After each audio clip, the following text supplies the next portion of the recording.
Good morning, Snapchat. Not coming to you from South by Southwest, coming to you from Lancaster, California. We're going to cover hiring at a startup. I'm out here refereeing for my son's soccer tournament, so I have about an hour between games, so thought I'd drop some knowledge. My friend Seth Sternberg once said, short people hire short people and tall people hire tall people.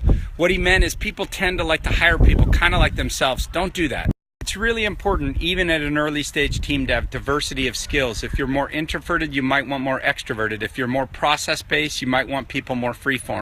It's true that in the early days, you are best hiring from your immediate network of people you really know well, so there may be a little bit less diversity, but be thoughtful about how you build out the team.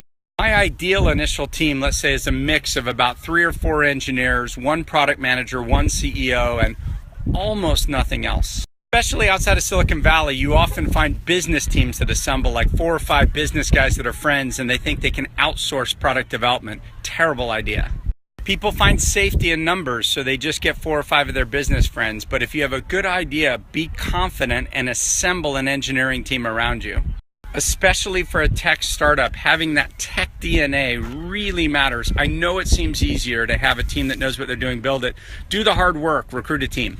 Another big mistake, particularly in Silicon Valley, is people underestimating product management. I think product management is one of the most critical skills in an early stage startup. Product managers are the people who identify scope, who work on user requirements, who look at competition, who think about pricing and distribution. It's really important. The success of Facebook and of Google is the exception, not the rule. Of course you need great engineers, but you need to mix it with great product management to produce great product. And don't go hire a bunch of people to do what you need to do yourself first. Flip burgers before you run a burger chain. Learn sales, learn marketing, do it yourself. Take customer service calls yourself. Learn what your customer requirements are, because then when you hire people, you're going to have way more authority and knowledge. People make the mistake of thinking they need to hire salespeople early in a company. The problem is if there aren't any revenue to come in, great salespeople won't join or won't stay.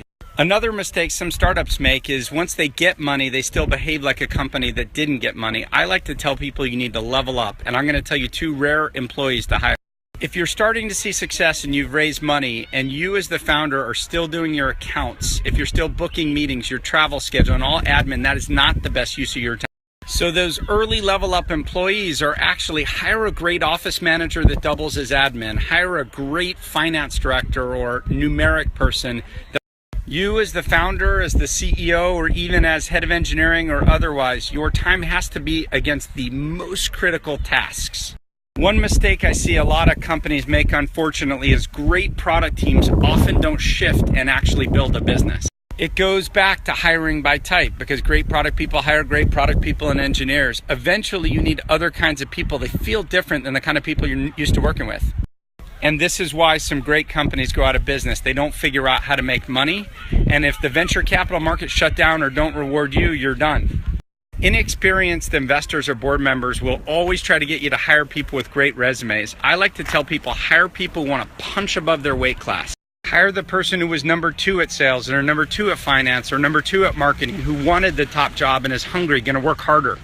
The person who's done it all before will always struggle to step back into an old role they've already done, and unless your company's a rocket ship, they're the first to leave. There's an old truism in team building, which is A players beget A players and B players beget C players. It's because A people are confident enough to hire great people, and B people often lack the confidence, so they hire people less good than themselves. Perhaps the hardest thing to know is when you need to bring in people to top up your initial hires, your initial team. It's really hard. Missionaries to mercenaries, missionaries your original team, so you got to stick with them as long as you can, but there's a time where it doesn't make sense. Early success is built on tacit knowledge, people who know how things are done around here, and they kind of learn on the job. Tacit knowledge doesn't often scale. When your company starts adding a lot of employees, you really need process, and often people like me who are early at companies stick to what we know rather than building process. When you find that you're scaling and you see the problems of struggling of scaling, and if your team isn't driven towards process, that's when it's time to top or move them to different role. Hope you got some value from the Snapstorm today, and I'm going to try to cover the role of a CEO maybe in my next Snapstorm.